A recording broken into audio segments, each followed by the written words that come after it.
Bonsoir et bienvenue à tous dans l'actualité de ce mardi 4 mai.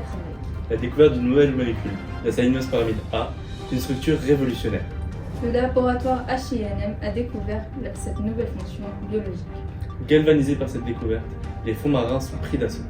Mais quels sont les enjeux de cette nouvelle molécule? Nous retrouvons notre envoyé spécial Maëlys Brunet sur le terrain pour interroger des passants.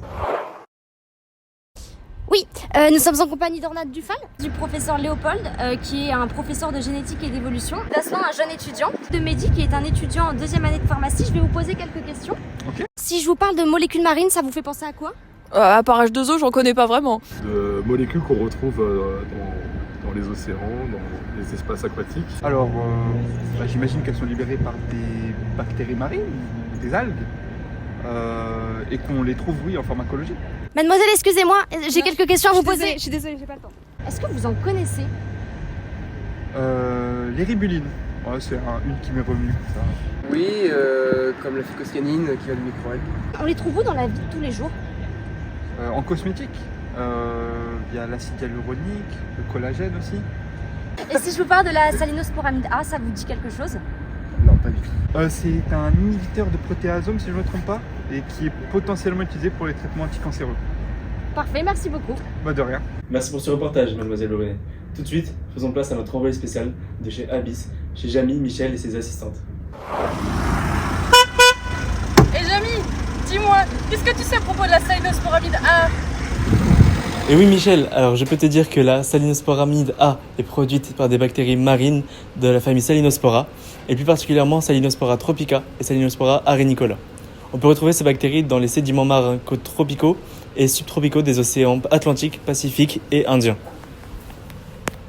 Cette molécule est aussi appelée marizomib. C'est un puissant inhibiteur du protéasome, étudié comme un agent anticancéreux humain. Elle a été découverte par William Fennikel et Paul Johnson en Californie en 2020. Cette molécule est à l'origine biosynthétisée, mais depuis 2010, elle peut être totalement synthétisée à partir de D-arabinose. Nous allons donc vous montrer sa structure. Nous avons ici deux groupements caractéristiques.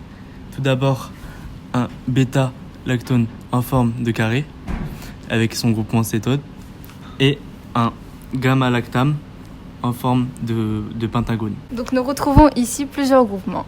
Il y a l'halogénoalcane avec le groupement chlorure. On peut retrouver le méthyle, le groupement alcool et un cyclohexane.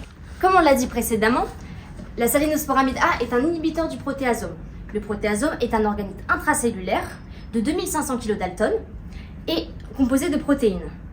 Pour pouvoir savoir comment agit la salinosparamide A, il faut qu'on s'intéresse au fonctionnement et à la composition du protéasome. Le protéasome, il est impliqué dans plusieurs processus cellulaires comme l'apoptose, le cycle cellulaire. Il suit un rythme circadien, son activité n'est donc pas constante et elle diminue avec l'âge. Le protéasome est situé dans le cytoplasme et le noyau.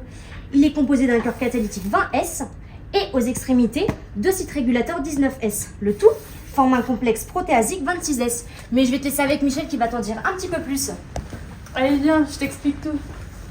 Le protéasome dégrade des protéines inutiles ou endommagées. Pour qu'il fonctionne, il faut que de l'ubiquitine se fixe sur la protéine à dégrader, qui va ensuite passer par le site 19S, qui va être dégradé tout le long du protéasome et ressortir sous forme de peptides. On s'intéresse maintenant au site 19S. On peut voir en vert l'anneau extérieur qui est composé de sous-unités alpha, et en bleu, l'anneau intérieur composé de sous-unités bêta. Les cellules cancéreuses sont réputées pour avoir une activité protosomale intense. La salinosparamide A touche les zones bêta 1, bêta 2, bêta 5, ce qui permet de ralentir l'activité du protéasome dans les cellules et donc entraîner la cellule à la mort cellulaire. Voici une immersion dans la salle de classe des élèves de deuxième année de licence à la Fac Grand Monde Tours. Reprenons le cours de la dernière fois, la salinosparamide A. Nous avons vu que c'était une molécule très prometteuse, qu'elle était utilisée dans les essais cliniques 3 ans après sa découverte, qu'elle peut permettre de soigner d'autres maladies, qu'elle est utilisée par voie orale. Elle pourrait être utilisée à la place de la chimiothérapie, ce qui serait un gain de temps et d'argent. Madame, Oui, pourquoi ce serait un gain d'argent? parce que ça réduirait le coût de l'hospitalisation. Y a-t-il d'autres molécules qui ont la même fonctionnalité que celle-ci? Alors justement, j'allais y venir. Elle est active sur des cellules résistantes aux médicaments actuels que sont la bortezomib et la carfizomib. À la fin de ce journal, tout de suite, une nouvelle série. Ici, tout débute. Excellente soirée à tous. À demain.